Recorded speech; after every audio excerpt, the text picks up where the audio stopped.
Bienvenue dans Dossier Noir. Je suis Nicolas et je vous invite à découvrir une affaire qui a marqué l'histoire criminelle. Installez-vous, baissez les lumières et ouvrons le dossier.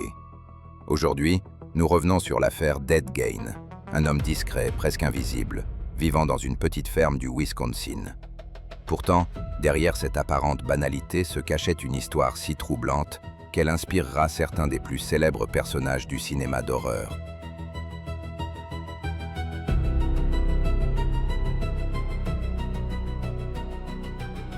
Chapitre 1. Une enfance sous l'emprise de sa mère. Ed Gein naît le 27 août 1906 à La Crosse, dans le Wisconsin. Très tôt, son enfance est dominée par une figure centrale, sa mère, Augusta Gein. Profondément religieuse, elle considère le monde extérieur comme corrompu et enseigne à ses deux fils que le péché est partout, en particulier chez les femmes. Ed grandit isolé. Il a peu d'amis, fréquente rarement les autres enfants et passe la majeure partie de son temps à la ferme familiale de Plainfield. La relation avec sa mère devient exclusive. Pour Ed, elle représente l'autorité absolue. Chapitre 2. La solitude. En 1940, son père meurt. Quelques années plus tard, son frère Henry décède dans des circonstances qui susciteront des interrogations sans qu'aucune accusation ne soit retenue contre Ed. Puis, en 1945, Augusta Gein meurt à son tour. Pour Ed, c'est un choc immense. Après sa disparition, il condamne plusieurs pièces de la maison, comme s'il voulait les préserver exactement telles qu'elles étaient du vivant de sa mère. Lui-même continue à vivre dans quelques pièces seulement, tandis que le reste de la maison demeure figé dans le temps. Chapitre 3. Le voisin discret. À Plainfield, tout le monde connaît Ed Gein. On le décrit comme un homme serviable. Il rend de petits services, effectue des travaux de bricolage et garde parfois les enfants des voisins. Personne ne le considère comme dangereux. Sa ferme paraît simplement étrange. Mais personne n'imagine ce qui s'y cache réellement. Chapitre 4. Le mode opératoire d'Ed Gein. Contrairement à beaucoup de tueurs en série, Ed Gein ne passait pas son temps à rechercher de nouvelles victimes. Pendant des années, il mène une existence discrète dans la petite ville de Plainfield, dans le Wisconsin. Peu à peu, son obsession prend une tournure inquiétante. La nuit, Gein se rend dans les cimetières de la région. Les enquêteurs établiront qu'il profanait des tombes récemment creusées, choisissant souvent des femmes d'âge mûr qui lui rappelaient sa mère. Il emportait ensuite certains restes humains jusque dans sa ferme. À partir de ces restes, il fabriquait divers objets retrouvés lors de la perquisition. Des lampes, des récipients, des éléments de mobilier et des vêtements confectionnés à partir de peau humaine. Les enquêteurs découvrirent également plusieurs masques réalisés avec des visages humains. Selon les psychiatres, ces actes ne répondaient pas à une recherche de trophées comme chez certains tueurs en série. Ed Gein expliquera qu'il voulait devenir sa mère. Il souhaitait littéralement revêtir son apparence, convaincu que cela lui permettrait de la retrouver. Les spécialistes parleront d'une psychose profonde, alimentée par des années d'isolement et par la relation extrêmement toxique qu'il entretenait avec Augusta Gein.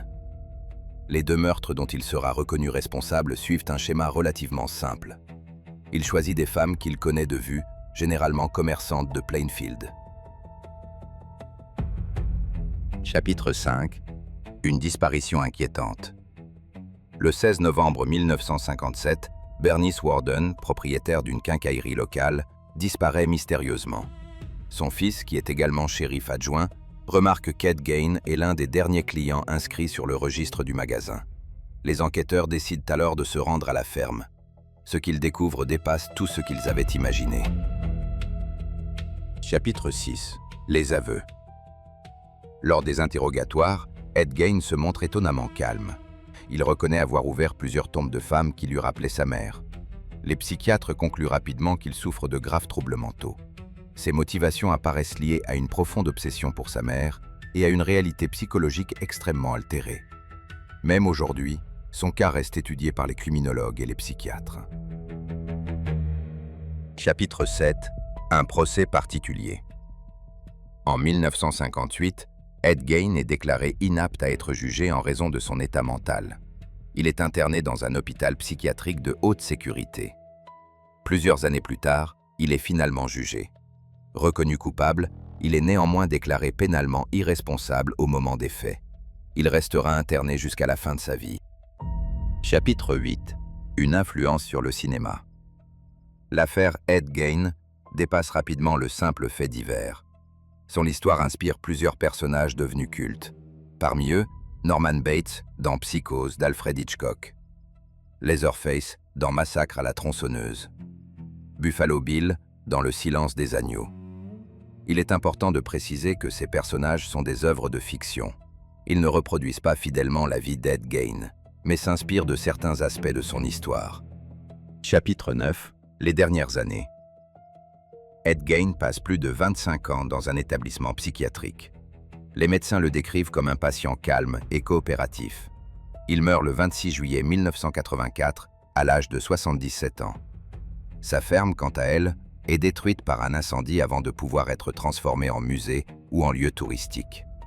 Aujourd'hui, il ne reste presque rien de cet endroit, devenu tristement célèbre. Chapitre 10. Pourquoi cette affaire fascine-t-elle encore? Contrairement à d'autres tueurs en série, Ed Gein n'a pas fait un grand nombre de victimes. Pourtant, son affaire demeure l'une des plus célèbres de l'histoire criminelle. Pourquoi? Parce qu'elle révèle comment un homme ordinaire, vivant dans une petite communauté rurale, a pu cacher pendant des années une réalité que personne n'aurait imaginée. Elle montre également l'impact qu'une histoire criminelle peut avoir sur la culture populaire.